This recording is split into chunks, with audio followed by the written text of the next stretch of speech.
Sebelum menonton, jangan lupa like, subscribe, dan tekan tombol lonceng. Selamat menyaksikan. Halo sahabat Eljon, kembali lagi di Eljon Medical Forum bersama saya Cynthia dan tentunya di Eljon Medical Forum ini kita akan membahas seputar dunia kesehatan. Hari ini kita akan bahas berkaitan dengan stroke. Sudah hadir bersama saya narasumber kita ada Dr. Igede Anom Ayuda. Bersama saya sini dokter spesialis bedah saraf. Halo dokter, Halo, apa kabar dokter? baik. Apa kabar juga? Sehat ya? Baik juga, sehat dok. Nah, Oke, dokter kita sip, hari ini bahas soal stroke ya dok? siap. Ya. Nah, sebetulnya stroke itu seperti apa sih dokter? Apa penyebabnya? Oke, jadi kalau kita bahas masalah stroke ya, mungkin orang awam juga udah sering dengar stroke gitu ya. Bapakku habis kena stroke nih, atau nenekku kena stroke gitu ya. Nah, stroke itu sebenarnya kalau mau dijelaskan secara awam, itu adalah gangguan aliran darah di otak. Ya, jadi otak itu dia punya pembuluh darah ya, yang fungsinya untuk mengalirkan darah ke otak, membawa makanan, nutrisi, memberikan oksigen. Nah, itu terjadi gangguan. Hmm. Nah, gangguannya itu bisa dua macam ya. Yang pertama bisa kesumbat, jadi pembuluh darahnya itu kesumbat, atau yang kedua dia pecah. Nah, jika terjadi dua hal itu, itulah yang dianggap atau disebut dengan stroke ya, sehingga terjadi gangguan fungsi dari otak akibat terganggunya aliran dari pembuluh darah otak. Nah, itu namanya stroke ya. Mm. Oke. Berarti ada dua tadi ya dokter, ada yang sumbat dan ada yang pecah. Kalau sumbat sendiri itu karena apa? Kalau pecah karena apa dokter kondisinya? Ya, saya lupa tadi ya. Jadi gangguan ini terjadi secara tiba-tiba ya. Kalau bukan tiba-tiba berarti bukan stroke ya. Jadi kesumbatnya tiba-tiba, pecahnya tiba-tiba. Yang lain bisa bikin seperti itu, misalnya karena tumor atau infeksi bisa juga. Tapi yang terjadi secara tiba-tiba sehingga muncul gejalanya itu mendadak ya. Nah, pertanyaannya tadi apa sih yang bikin kesumbat tiba-tiba itu atau yang bikin pecah tiba-tiba misalnya ya. Nah, kalau yang kesumbat itu biasanya seseorang itu secara umum dia memiliki gangguan kekentalan darahnya itu terlalu kental gitu ya. Jadi darahnya dia itu terlalu kental. Nah, kenapa sih kok orang itu darahnya itu bisa kental? Nah, itu hubungannya biasanya paling sering gula darahnya tinggi gitu ya. Gula darahnya tinggi. Ya, analoginya seperti inilah, seperti sungai. Jadi sungai itu kalau dia nggak banyak lumpurnya, dia alirannya itu kan akan baik gitu ya. Tapi kalau misalnya banyak lumpurnya, banyak pasirnya, nah yang dianalogikan sebagai pembuluh darah ini adalah sungainya. Hmm. Kemudian airnya itu ya darah kita. Nah, campuran-campurannya itu yang membuat sungai ini menjadi lebih apa namanya? Lebih padat gitu ya. Lebih apa namanya? Istilahnya itu campurannya banyak gitu ya. Nah, itu yang bisa tercampur di pembuluh darah juga. Misalnya gula darah. Jadi kalau gula darahnya tinggi itu sungainya itu jadi banyak lumpurnya gitu misalnya. Jadi alirannya bisa lambat gitu ya. Kemudian kolesterol ya. Kolesterol bisa juga. Jadi kalau kolesterol tinggi dia itu bisa menyebabkan terjadinya sumbatan ya. Kemudian yang bisa juga itu asam urat, misalnya asam urat tinggi gitu ya. Pokoknya bahan apapun yang jumlahnya cukup banyak di darah itu akan meningkatkan kekentalan darah. Sehingga nanti lumpur-lumpur darah ini dia bisa mengendap tuh di dinding pembuluh darah. Mengendap, mengendap sehingga bisa menyebabkan sumbatan. Nah, suatu ketika sumbatannya ini ada yang lepas, jadi lumpurnya kayak lepas ikut ke aliran darah. Nah, itu yang nyumbat ke otak. Tiba-tiba terblok tuh. Nah, pembuluh darah otak itu kan kecil-kecil ya. Misalnya di sumbatannya tuh di ujung misalnya di tubuh bagian lain tuh yang pembuluh darahnya lebih besar. Di sana ada sumbatan gitu ya. Nah, sumbatannya itu ada yang lepas, itu nyumbat di pembuluh darah otak yang kecil. Nah, itu muncul tuh stroke. Kalau yang kesumbat seperti itu. Mm. Oke, jadi memang sumbat terus terjadinya secara tiba-tiba juga ya dokter Tiba-tiba, ya? kata kuncinya itu tadi tiba-tiba ya. Yang lain pun bisa memunculkan gejala gangguan otak itu bisa, tetapi biasanya dia ada progresnya, makin lama makin berat, makin berat. Nah, kalau stroke tiba-tiba, peng, langsung misalnya lemas paru tubuh, atau nyeri kepala tiba-tiba, atau misalnya mata tiba-tiba buram, gitu ya. Ciri khas. Oke, baik. Nah, gejalanya dokter seperti apa dokter? Karena juga tiba-tiba tadi ya dokter dirasakannya gimana dok? Ya, jadi banyak sekali gejala dari stroke itu ya. Eh, nah, tadi kan kita bahas yang kesumbat ya. Yang satu lagi tuh ada yang pecah ya, ada yang pecah pembuluh darah. Secara umum gejala yang lebih berat itu yang pecah pembuluh darah. Kenapa? Karena itu kayak pembuluh darah apa namanya? Darah yang di dalam pembuluh darah otak itu bocor ya, bocor keluar ke bagian otak yang lain sehingga menekan. Biasanya kalau yang pecah pembuluh darah, dia itu kesadarannya udah turun ya, jadi udah nggak sadar lagi gitu loh. Nggak mau dibangunin gitu ya, atau bahkan udah eh, apa istilahnya kayak ngorok gitu ya, itu lebih berat tuh kalau yang pecah pembuluh darah. Biasanya lebih berat ya karena ada darah yang pecah keluar dan menekan otak, biasanya jumlahnya cukup besar gitu. Tapi kalau yang kesumbat, nah dia tuh relatif lebih lebih ringan. Kenapa? Karena dia setelah tersumbat itu gangguan otaknya itu walaupun terjadi secara tiba-tiba, tapi biasanya dari yang ringan dulu munculnya. Misalnya apa nih? Pelu gitu. Bicaranya pelo ya, karena lidahnya terganggu gitu ya. Terus wajahnya juga merot gitu ya, nggak bisa ngangkat sesisi gitu ya. Kemudian tangan sama kakinya ada kelemahan juga. Nah ini biasanya dia berlawanan sama lokasi struknya. Kalau kena yang kanan, yang lemah sebelah kiri. Kalau kena yang kiri, lemah sebelah kanan. Nah itu tuh harus aware banget tuh. Kalau ada yang mengalami hal seperti itu, tiba-tiba muncul, tiba-tiba jadi cadel, wajahnya ada merot gitu ya, terus ada lemah separuh tangan, separuh di tubuh, tangan sama kaki mau kanan atau kiri, wah itu harus benar-benar aware bahwa itu adalah stroke ya. Nah, itu gejala umumnya ya. Gejala lainnya bisa macam-macam lagi. Tergantung lokasi otak yang terkena sih. Nah, gejala yang tadi itu memang lokasi dari otak yang memang paling sering kesumbat tuh. Namanya ada daerah di basal ganglia ya namanya. Itu memang paling sering kesumbat, pecahnya memang di situ. Nah, khas gejalanya yang tadi saya bilang, itu paling sering itu. Kalau yang lain-lain lagi yang lebih jarang banyak, ya misalnya nyeri kepala aja yang tiba-tiba muncul itu kita bisa aware juga, walaupun ya tidak semua kemudian kita kaitkan ke sana gitu ya. Tentunya ada pencetusnya gitu. Kemudian kejang misalnya, itu kita harus aware. Kalau udah kejang ya, kalau udah kejang, apalagi kalau yang pendarahan tadi kesadaran menurun, itu udah harus benar-benar apa namanya mikir ke arah sana. Karena kalau kalau kalau kita misalnya telat sedikit aja, pembuluh darahnya yang pecah itu terlalu banyak gitu ya, kesadarannya udah bukan turun lagi, tapi ancamannya udah bisa kematian itu. Itu cukup berat itu kalau yang pecah pembuluh darah ya. Hmm. Oke, baik. Kalau untuk usia, dokter, apakah selalu menyerang apa yang lansia atau dewasa, dokter? Kalau remaja juga bisa nggak, dok, kemungkinan? Bisa banget ya. Jadi trennya, jadi orang stroke itu semakin ke sini itu udah bukan penyakit buat orang usia lanjut lagi ya. Jadi kalau dulu-dulu ya, mungkin sekitar dekade 20-30 tahun yang lalu, itu orang stroke itu di atas 60 tahun mungkin ya, baru ada yang kena stroke, dan yang muda-muda relatif lebih jarang. Nah, semakin ke sini 20-30 tahun terakhir ini, stroke itu justru shifting dia ke arah umur 40 tahun, 30-40 tahun, banyak yang terkena. Kenapa itu terjadi ya? Karena berhubungan sama pola hidup ya, pola hidup terutama apa namanya pilihan diet makanan, kemudian aktivitas olahraga yang terbatas ya, apalagi semenjak banyak work from home, kemudian ada COVID kemarin, itu semakin membikin lagi. Jadi tubuh kita itu udah terpapar sama faktor-faktor resiko stroke itu udah dari dini, sejak dini gitu ya. Makanan cepat saji, makanan gorengan.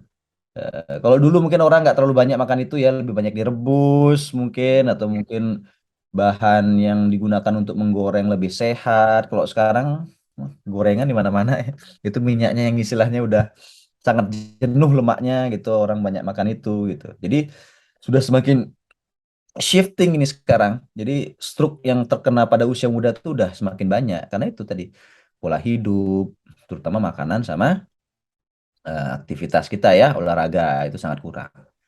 Tapi ada beberapa yang memang khas pada orang muda terjadi bukan karena itu.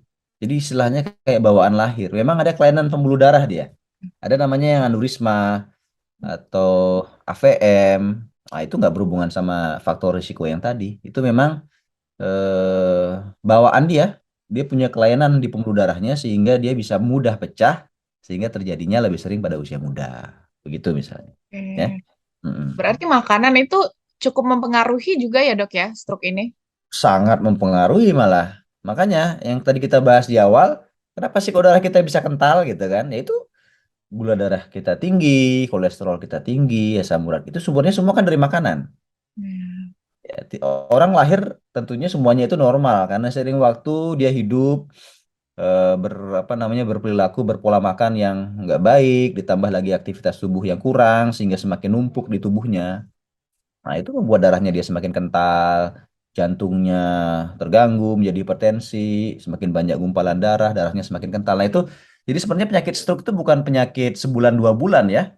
Jadi sebenarnya dia itu sudah memiliki faktor risiko itu lama karena proses terjadinya pengentalan darah, penumpukan plak itu tidak terjadi dalam sebulan dua bulan, setahun dua bulan. Itu proses 5-10 tahun yang lalu dia sudah punya itu. Nah, baru muncul nih beberapa tahun kemudian gitu misalnya. Jadi proses kronis itu sudah lama ya, cuman serangannya aja yang akut gitu. Mm-mm. Hmm. Oke, baik. Kalau Mm-mm. serangannya tadi dokter gejalanya tuh yang dikatakan ringan seperti apa, yang dikatakan mungkin sudah berat itu seperti apa dok? Ya, selalu patokannya kalau ringan dan berat itu adalah kesadaran kita ya. Kalau Hmm. kita masih sadar, sadar itu begini. Ini kalau misalnya sebelum tindakan operasi gitu ya atau ketemu di IGD gitu ya kita itu punya skala untuk mengukur kesadaran seseorang.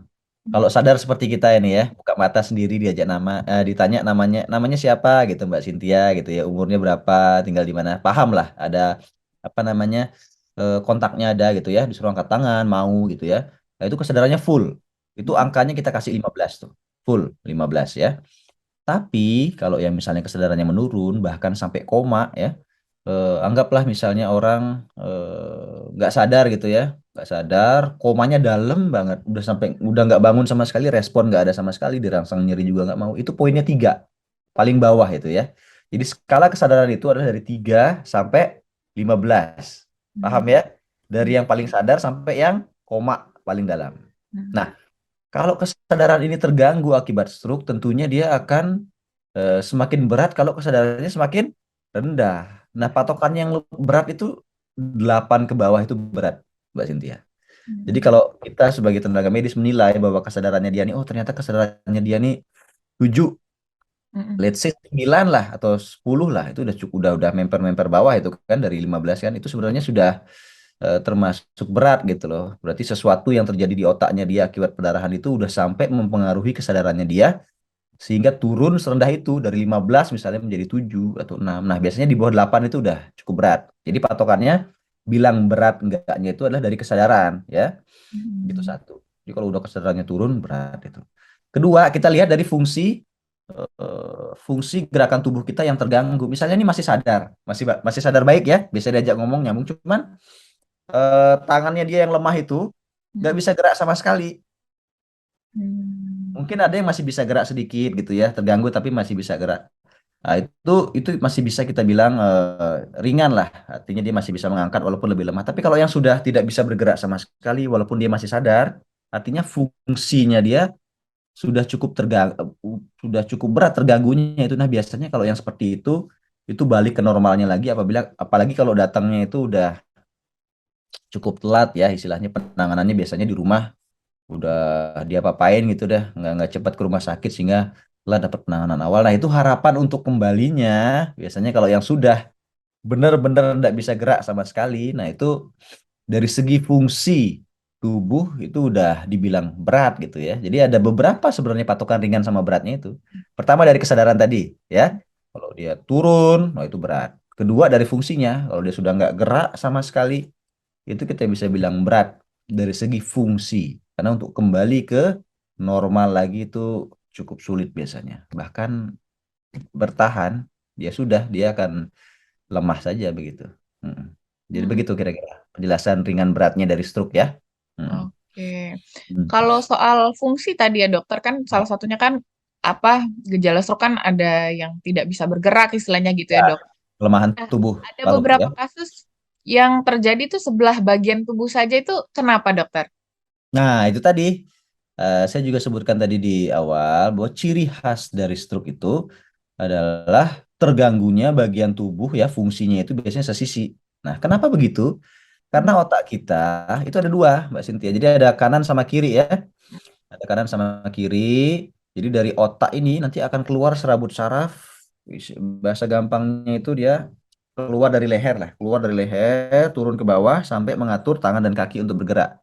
Nah, Hmm. di bagian leher itu saraf yang keluar dari masing-masing otak itu dia bersilang. Jadi Hmm. yang kanan buat yang kiri buat yang kanan. Hmm. Sarafnya itu yang dari otak itu. Nah, itulah yang menjelaskan kalau stroke itu kan kenanya sesisi, entah otak kanan atau otak kiri. Kalau Hmm. yang kena otak kiri, yang lemas pasti yang Hmm. kanan. Kalau kena yang kanan, yang lemas yang kiri. Kenapa? Karena serabut saraf yang keluar dari otak tadi itu, yang saya bilang dia bersilangan di sini, di belakang sini lah bahasa gampang. Bersilangan dia. Jadi kalau kena yang kanan, makanya kena yang kiri. Yang kiri kena yang kanan gitu. Itu penjelasannya. Jadi dia Oke. kenanya selalu sesisi, sesuai dengan otak yang terkena stroke gitu. Hmm. Tapi sama aja ya dokter, maksudnya nggak ada perbedaan yang kalau yang kanan itu seperti apa, kalau yang kiri itu gejalanya seperti apa, sama ya dok ya? Hampir sama, hampir sama. Hanya saja begini, otak kiri sama otak kanan, selain dia sama-sama fungsinya untuk menggerakkan tubuh masing-masing ya, itu ada beberapa fungsinya yang cukup spesifik. Misalnya otak kiri, dia itu lebih banyak mengatur fungsi kita untuk berbicara, Hmm. untuk paham apa yang disampaikan gitu. Jadi kalau ada orang yang terkena stroke di bagian kiri, itu selain dia ada kelemahan tubuh yang sebelah kanan, dia biasanya ada tambahan gangguan bicara, Mbak Cynthia. Hmm. Diajak ngomong nih biasanya, ngerti dia tapi dia bisa keluar suara. Ada namanya kondisi afasia. Nah, itu khas pada otak sebelah ya. Jadi dominan tangannya kanan nih.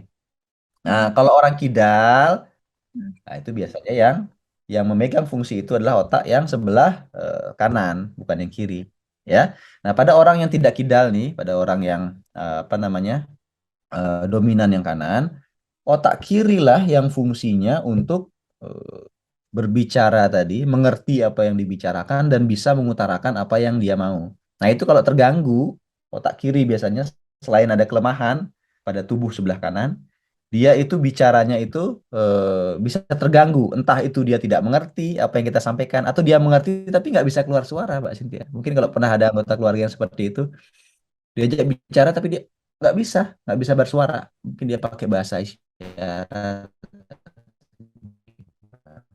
Nah, itu yang tahan nggak ganggu apa gejala yang bisa terjadi kalau terkena pada otak yang dominan, nah, otak kiri ya, otak Hmm. kiri itu pada orang yang bisa pakai tubuh sebelah kanannya gitu.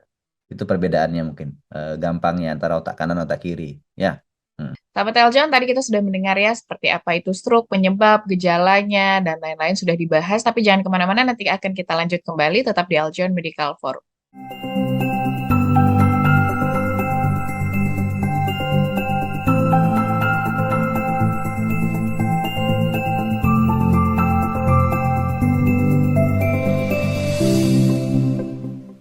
Halo semuanya, saya Anastasia, Putri Pariwisata Indonesia Nusa Tenggara Timur tahun 2022. Sudah nonton videonya kan? Jangan lupa like, komen, subscribe, dan juga share ke semua orang. Terima kasih.